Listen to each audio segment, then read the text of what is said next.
नमस्कार दोस्तों, स्वागत है आपका point blank by Ajit Bharti के 8वें एपिसोड में। चैनल नया है, सब्सक्राइब कीजिए, आगे बढ़ाते रहिए। बंगाल चुनाव के उपरांत एक दिन की शांति के बाद हिंसा का आरंभ हो गया। मोदी जी ने बड़े स्टेट्समैनली तरीके से उनकी टीम द्वारा दर्जनों समोसे और असम के बागानों से पीएम के कपड़ों में अटकी चाय की पत्ती से बनाई दसियों कप चाय पीने के पश्चात बदला नहीं बड़ा पाव, इसका अच्छा बड़ा पाव नहीं बदलाव, ओके, तो बदला नहीं बदलाव का नारा दिया। ये बात भाजपा वाले मान लिए, पर ममता जी ने ऐसा कोई नारा नहीं दिया था। उनके लोग मार्च में जो कह रहे थे मई में वही करते दिखे। ये एक विधायक हैं जिन्होंने जीत के बाद टीएमसी के गुंडों के हाथों अपने मित्र को गंवा दिया, और फिर जब शुभेंदु अधिकारी के पीए चंद्रनाथ रथ को विदेशी ग्लॉक पिस्टल से मारा गया तो उन्होंने ये कहा, यानी भाजपा ने इनके हाथ रोक रखे हैं, वरना ये सब कुछ लाल कर देते। भाजपा के वरिष्ठ नेताओं ने कहा है कि पार्टी सदस्यों द्वारा चुनाव जीतने के बाद पूरी तरह से इस तरह के मर्दानगी भरी बातें अस्वीकार्य हैं और केवल मौका बनकर शांति बनी रहनी चाहिए। हम जीतने के बाद किसी को परेशान नहीं करेंगे, हमें पूरे बंगाल ने जनादेश दिया है। ये क्यूट बातें करना ही अलाउड है। फिर भी कुछ कार्यकर्ताओं ने एक आध जगह पर टायर जलाकर आक्रोश दिखाया। मोदी जी ने कहा है कि उनको कहीं है वो टीएमसी चले जाएं, ऐसे उग्रता जीत के बाद सही नहीं जाएगी। सूत्रों ने बताया है कि भाजपा शीर्ष नेतृत्व दीनदयाल उपाध्याय मार्ग पर बने भवन की प्राचीर से हरे अबीर के साथ साड़ी पहनकर अबीर खेला करेगा, ताकि अल्पसंख्यकों में यह संदेश जाए कि भाजपा सबके हैं। ध्यान रहे कि जैसे भारत युद्ध नहीं बुद्ध का देश है, वैसे ही भाजपा कर्मवीरों की नहीं बयानवीरों की पार्टी है। तृणमूल ने स्वयं चंद्रनाथ की हत्या पर शोक जताते हुए कहा है कि उनके लोग इतना विदेशी हथियार प्रयोग नहीं करते, वो लोग मुद्रा लोन पर घरों में बम बनाने के लघु उद्योग पर केंद्रित रहे हैं, जिसकी गवाही एनआईए वाले दे सकते हैं। उन्होंने आगे कहा कि कट्टा होता तो फिर भी एक बार हम मान लेते, पर ग्लॉक तो रेंज से ही बाहर की बात है। इसी से आगे पता चला कि आरजी कौर पीड़िता की नवनिर्वाचित विधायक माता के आवास पर बम फोड़ा गया, जिसमें 5 भाजपा कार्यकर्ता घायल हो गए। टीएमसी से प्रतिक्रिया मांगी गई तो उन्होंने कहा, now that's more like us. संभवतः बम फेंकने वाले को ममता जी स्वयं एक गुप्त कार्यक्रम में आगे सम्मानित करेंगी। वामपंथी और कांग्रेसी जो कल तक ममता के कैरिकेचर पर नारी वंदन के कटाक्ष कर रहे थे, इतनी अधिक हो रही हिंसा पर अचानक से शिथिल पड़ गए हैं। सुप्रिया जी ने हिंसा जैसी सामान्य घटनाओं पर टिप्पणी करके विश्व को और भी हिंसक बनाने से बचते हुए एक पोस्ट के माध्यम से बताया है कि राहुल जी ने खड़गे जी का जूता कैसे उठाया है और कैसे शक्तिशाली होने की सबसे बड़ी निशानी जूता उठा लेना है, और वही वो सीख भी रही। सुप्रिया जी, वो घंटी बजाना किसकी निशानी होती है? दीप प्रिंट से जुड़ी एक पत्रकार ने शुभेंदु के पीए की हत्या पर लिखा कि इस घटना से बंगाल में अल्पसंख्यकों का जीना हराम हो जाएगा। पोस्ट के टोन से प्रतीत होता है कि बिना कोई नाम लिए यह बताया जा रहा है कि यह हत्या स्वयं ही करवाई गई होगी, ताकि एक पार्टी द्वारा सत्ता में आने के पश्चात मुसलमानों पर होने वाला रक्तपात उचित ठहराया जा सके। इस प्रकरण में सबसे अच्छी बात यह है कि पत्रकार महोदया के हैंडल में उपनाम की जगह स्वयं ही उन्होंने सी लिखा हुआ है। भाजपा अपने कार्यकर्ताओं को पीटते मरते चाकू खाते देख रही है। रोहित रॉय को पेट में गोली मारी गई, किसान हल्दर को हंसुआ से काट कर मार दिया गया, पीए का आप जान ही रहे 5 गोली ग्लॉक से मारी गई। किसी का चाचा भाजपा कार्यकर्ता था तो उस बच्ची के जांघ पर चाकू मार दिया गया। और भाजपा हमें यह बताने में लगी हुई है कि दलितों और आदिवासियों ने उनको कैसे वोट दिया है इस बार। ये सब पोस्ट लिखने से जब फ्री हुए तो राजपाल यादव बने। हमको मारो, हमको जिंदा मत छोड़ो सालो। लोग कह रहे हैं कि काश बंगाल में हिंदुओं ने भाजपा को वोट दिया होता तो आज यह दुर्गति नहीं हुई होती। मैं भी चिंतित हूँ कि यार 15 साल से ममता सता रही थी तुम लोगों को, फिर से उसी को सत्ता दे दिया। एक बार ट्राई तो कर लेते भाजपा को। मोदी जी, अमित शाह जी सब इतना समझाए तुम लोग को, एक बार जय श्री राम के नारे पर खुलकर आते, एक बार मोदी जी को अगरबत्ती दिखाते, एक बार बताते कि मोदी जी हम बंगाल वाले जाति में नहीं हिंदुत्व में विश्वास रखते हैं। अब देखो टीएमसी वाले हर जगह मार काट कर रहे हैं।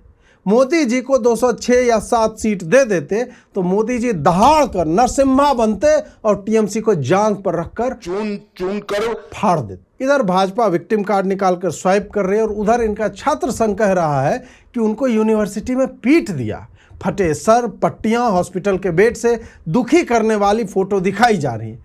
मुझे नहीं पता था कि ये लोग कबूतर की टांग में संदेश भेजते हैं। भाई तेरी पार्टी चुनाव जीत गई है और तू इधर लात खा रहा है और पीटने के बाद सहानुभूति के लिए फोटो भी पोस्ट कर रहा है। जब पीएम ही बदला नहीं बदलाव का दर्शन बांट रहा है तो सह लो थोड़ा सा।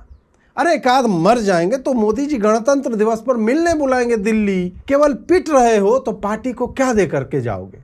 मरो कुछ लोग, तब तो टीएमसी एक्सपोज होगी कि देखो हारने के बाद भी ये लोग हत्या कर रहे हैं, कितने बुरे हैं ये लोग। फिर जीतकर आंकड़े दिखाना कि SC ST ने इस बार भाजपा को प्रचंड बहुमत दिया है। एक जगह टीएमसी के कार्यालय से यह निकला, सफ़ेद साड़ी, मिठाई, फूल और अगरबत्ती। संदेश खाली के समय और फरवरी में भी इस तरह के संकेतात्मक प्रयोग किए गए।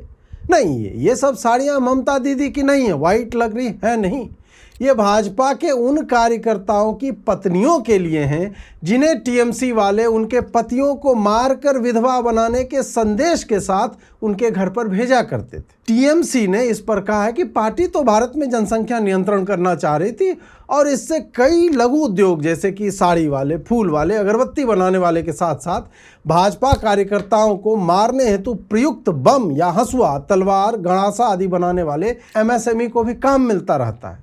मोदी जी की स्कीम तो दीदी बंगाल में आने नहीं देती, तो स्वरोजगार के ऐसे कार्यों से अर्थव्यवस्था चलती रहती है। वैसे भी हर महिला यदि दीदी जैसी हो जाए, वैसी दिखने लगे तो कितना सही लगेगा। टीएमसी तो उसी राह पर थी। इसको कुछ लोग बुरा कह रहे हैं। पार्टी के आधिकारिक बयान आने से पहले कल्याण बनर्जी ने ममता बनर्जी के बचाव में सब कुछ अपने ऊपर लेते हुए कहा है कि ये सारी साड़ियाँ उनकी हैं जो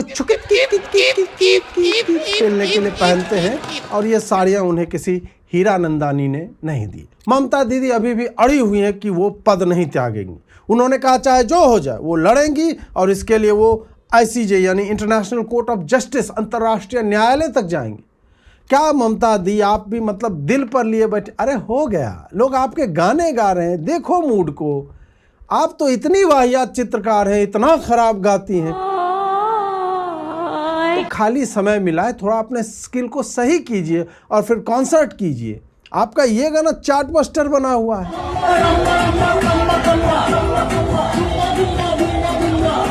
आप केवल पर्सनालिटी राइट्स के लिए अप्लाई तो कर दो। टीएमसी कैडर के लिए असला बारूद का खर्चा आपकी रॉयल्टी से निकल आएगा। ममता जाना नहीं चाह रहे हैं और विजय जोसेफ को भाजपाई गवर्नर आने नहीं दे रहे हैं।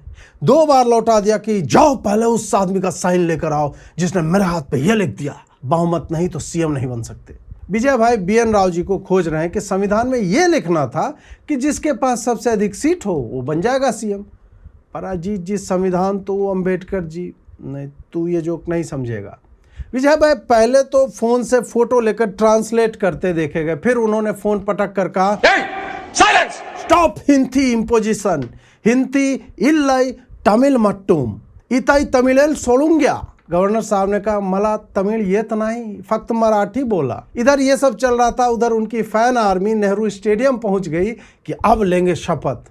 दुखी होकर लौटना पड़ा।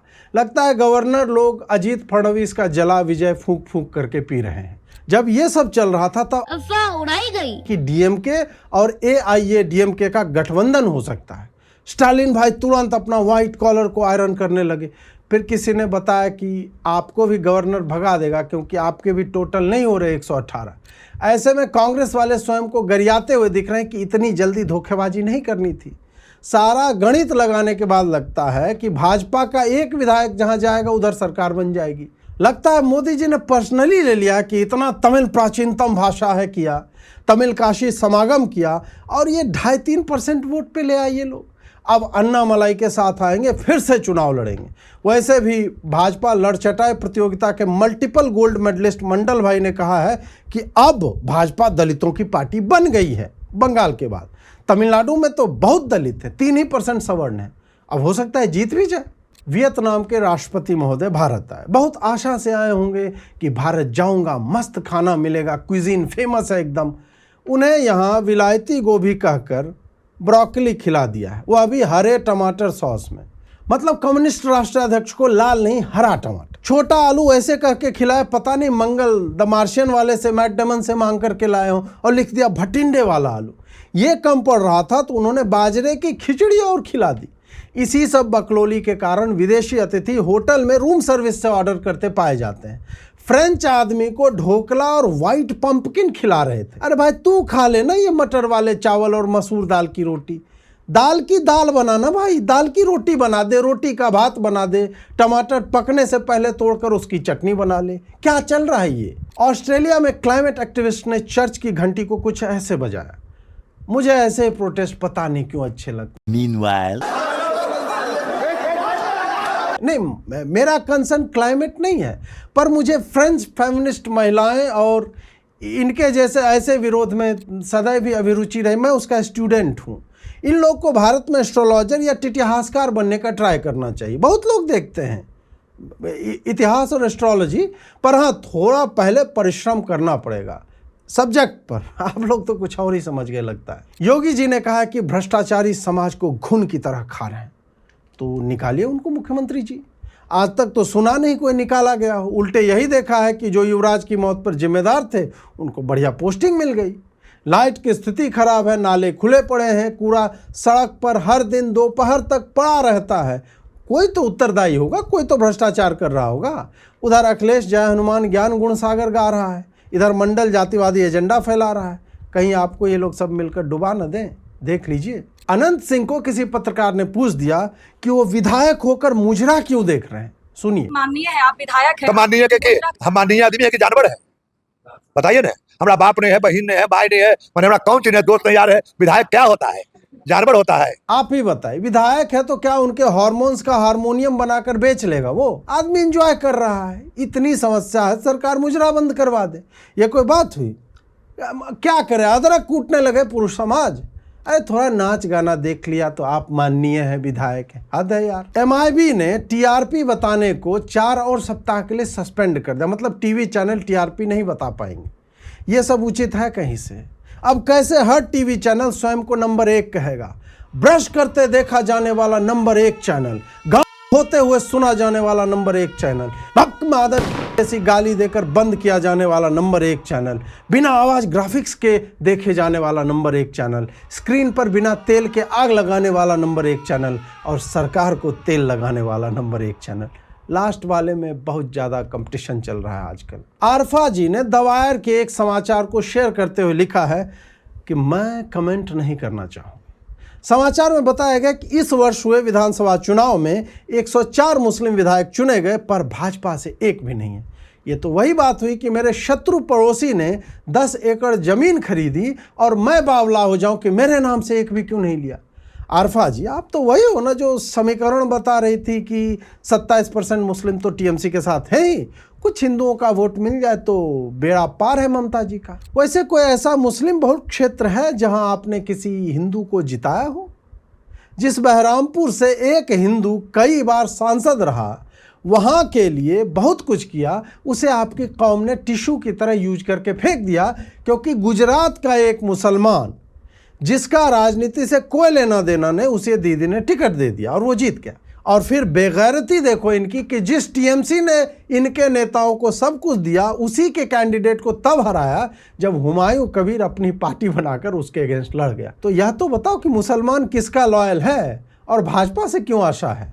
जिससे है उसे जिताओ। नेपाल के रैपर प्रधानमंत्री ने ग्रेटर नेपाल के मैप के साथ शुरुआत करने के बाद भारत से नए पंगे लेने आरंभ ही किए थे कि मानसरोवर वाला रास्ता नेपाल का है कि ईरान युद्ध के कारण खाद की कमी हो गई। फिर वालन शाह ने भारत से कहा कि वो थोड़ा खाद मिलेगा क्या, थोड़ा जरूरत हो गया है। देश के किसानों को खेती भी तो करनी पड़ेगी। बच्चों की तो चैट बनने के लिए थोड़ा सा कर रहा था। अंत में IIT से आया यह समाचार कि बालक लोग IIT क्रैक करने को आसान कह रहे हैं, पर इस गर्मी में बिना AC के पढ़ाई करना मुश्किल हो गया है। समाचार में कहा गया है कि रात भर दीवारों से हीट रेडिएशन के कारण नींद पूरी नहीं होती, दिन में क्लास में नींद आती रहती है। मुझे लगता है ये सब तो प्यार के लक्षण है, ये सब तो बहाने हैं। नींद आती नहीं, रात जाती नहीं। But look at the positives guys. भाई तू रूम में नहीं, तू अवन में रह रहा है। कच्ची सब्जी ला और खाना तैयार। सोच कि मैगी बनाने के लिए आयरन के ऊपर कटोरी रखना नहीं पड़ेगा ब्रो। नहाने के लिए कुर्सी की टूटी टांग के ऊपर नाइक्रोम वायर नहीं लगानी पड़ेगी कील ठोक के। पर अजीत जी, गर्मी में गर्म पानी से कोई क्यों नहाएगा? विज्ञान पढ़ो, बाथरूम के बाहर आते ही ठंडा फील होता है। खैर, इन लड़कों को चिंता नहीं करनी चाहिए। अभी जीसी वालों के बाप टैक्स देने के लिए जिंदा हैं, शीघ्र ही फंड बढ़ेगा और एसी लगेगा। पर हाँ, ड्रेन पाइप का जल सीधे ठाकुर के कुएं में डालना। आजकल के बच्चे, मतलब हम लोग सैनिक स्कूल में थे तो लंबे समय तक एस्बेस्टस की छत वाले हॉस्टल में रहते थे।